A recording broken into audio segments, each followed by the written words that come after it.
out of bed, no drugs make me bad. I can't get out of bed, yeah, drugs are bad. I can't get out of bed, no drugs make me bad. I can't get out of bed, yeah, drugs are bad.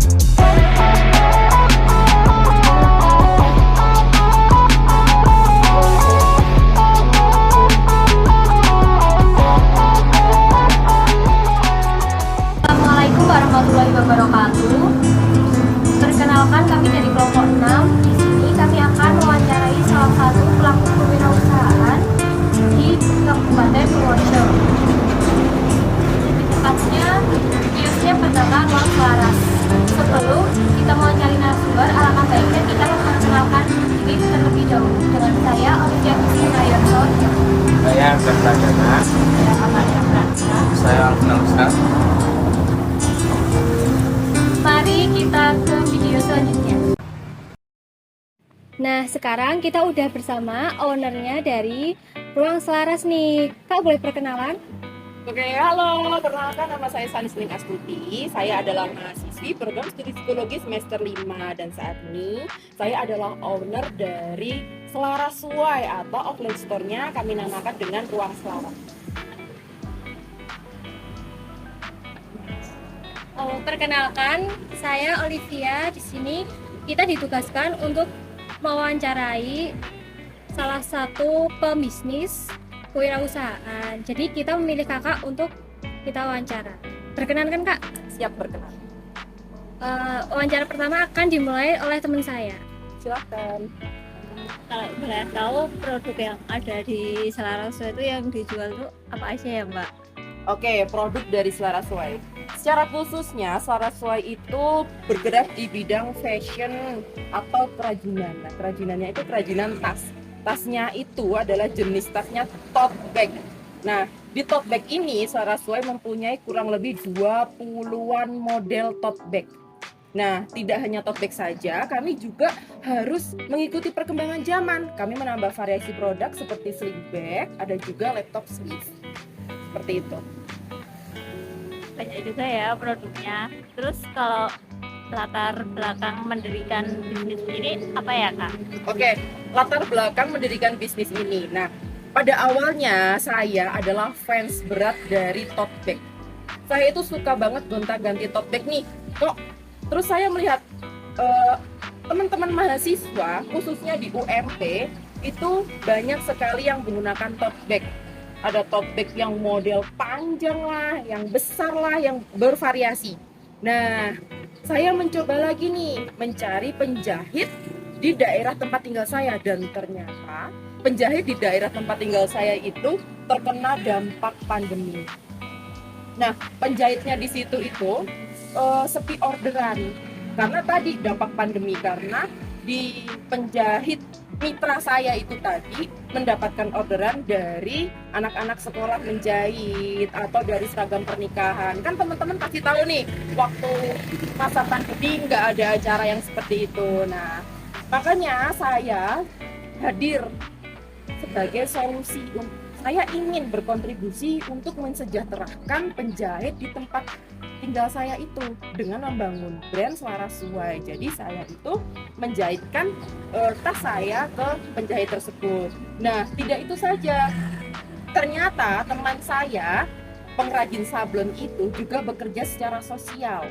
Nah, beliau rumahnya Jetis, lebih tepatnya namanya Mas Imam itu atau grassroots, itu memperkerjakan tetangga-tetangganya yang lulusan SMK yang kurang produktif, jadi tidak mendapatkan pekerjaan atau tidak ada sampingan lah seperti itu.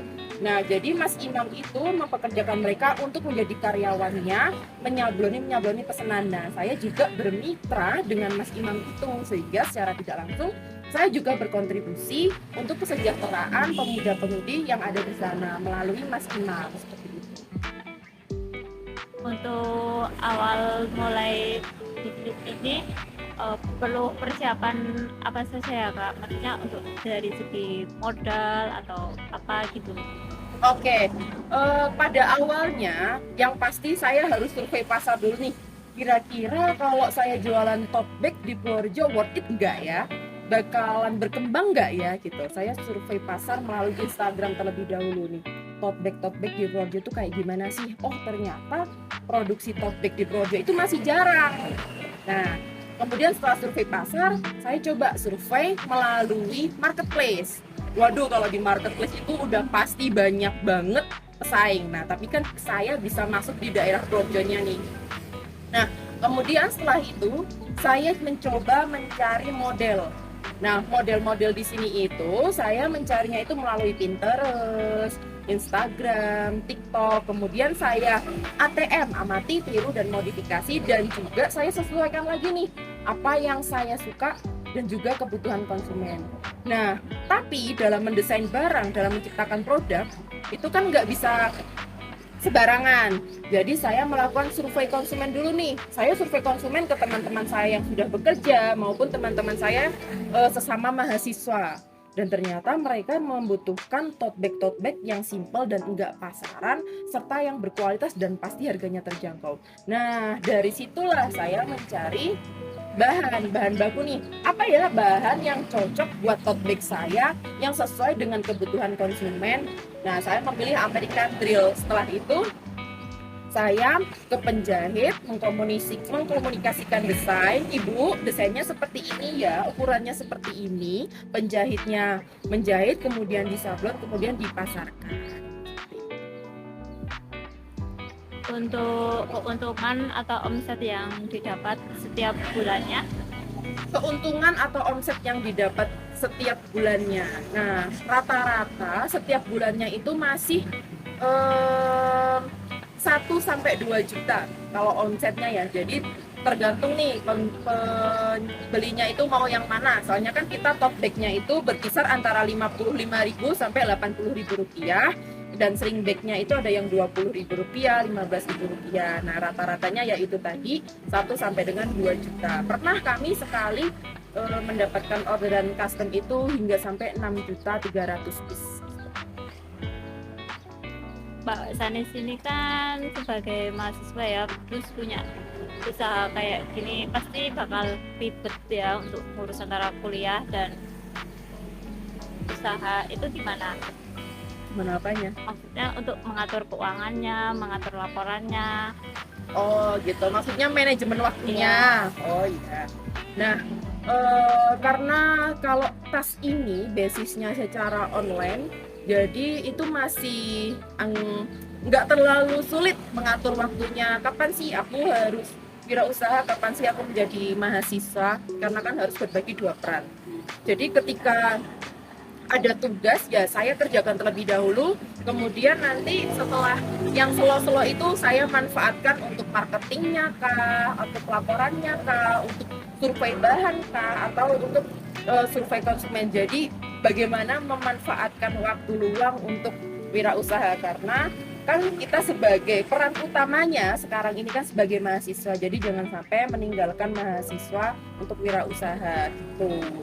Tetap utamakan mahasiswa, tugasnya terlebih dahulu nih, karena kita sebagai tanggung jawabnya di situ. Mungkin Mbak Sanis ada tips buat adik-adik mahasiswa biar bisa kayak Mbak Sanis? Tipsnya adalah berani mencoba. Udah itu aja. Karena ketika kita sudah mencoba, kita bakalan tahu nih, oh ternyata rasanya kayak gini. Nah ketika kita sudah mencoba, kita bakalan tahu, wah aku habis itu mau ngapain ya, langkah apa yang harus aku ambil ya, seperti itu. Mencoba aja dulu, hasil belakangan. Karena yang buat kita belajar adalah prosesnya. Video dari kami, bila ada perkataan yang kurang berkenan, mohon dimaafkan. Wassalamualaikum warahmatullahi wabarakatuh. Taman di mari, kalau ke taman mari ngopi.